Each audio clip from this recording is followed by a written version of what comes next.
राधे राधे दोस्तों, स्वागत है आपका यूनिक कहानियों में। आज की कहानी है राधा और रुक्मिणी की कहानी। चलो चलते हैं कहानी की ओर। एक रात नींद में श्री कृष्ण के मुख से राधा का नाम निकला। निकट ही सोई रुक्मिणी की नींद टूट गई। उनका चित्त अशांत हो गया। सारी रात वह करवट बदलती रहीं।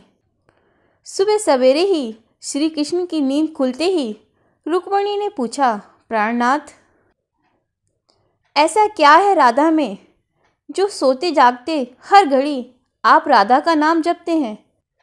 श्री कृष्ण मुस्कुराए, बोले, जानना चाहती हो प्रिय?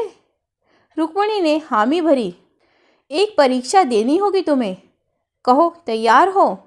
श्री कृष्ण ने पूछा। रुक्मिणी तैयार हो गईं। श्री कृष्ण रुक्मिणी को लेकर यमुना तट की ओर चल पड़े। राधा को भी संदेश भिजवा दिया गया। जब तीनों यमुना तट पर पहुँचे तब श्री कृष्ण ने अपना एक केस तोड़ा और उसके द्वारा यमुना के इस पार से लेकर उस पार तक एक महीन पुल बना दिया।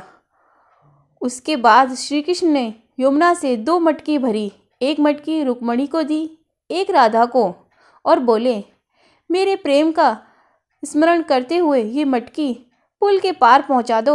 रुक्मिणी मटकी लेकर पुल पर चलने लगी।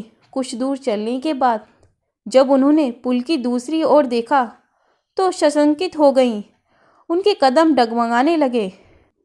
उन्होंने स्वयं को तो संभाल लिया पर वह मटकी ना संभाल पाई। वह किसी तरह पुल तो पार कर गईं पर मटकी यमुना में ही गिर गई।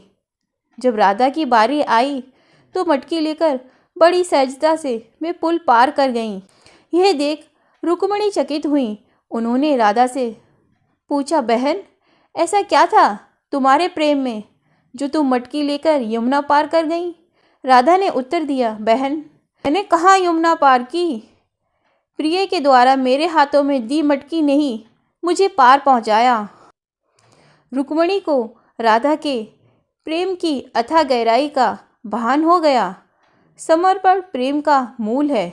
जहाँ समर्पण है वहाँ पूर्ण विश्वास है, शंका के कोई चिन्ह नहीं। राधा का श्री कृष्ण के प्रति पूर्ण समर्पण भाव था। शंका लेश मात्र भी न थी। विश्वास था कि प्रिय ने हाथ में मटकी दी है तो पार भी पहुँचाएंगे। दोस्तों, ये तो थी कहानी राधा और रुक्मिणी की, एक छोटी सी कहानी। आपको कैसी लगी आप एक कमेंट करके ज़रूर बताएं। मिलेंगे एक नई कहानी में, तब तक के लिए राधे राधे।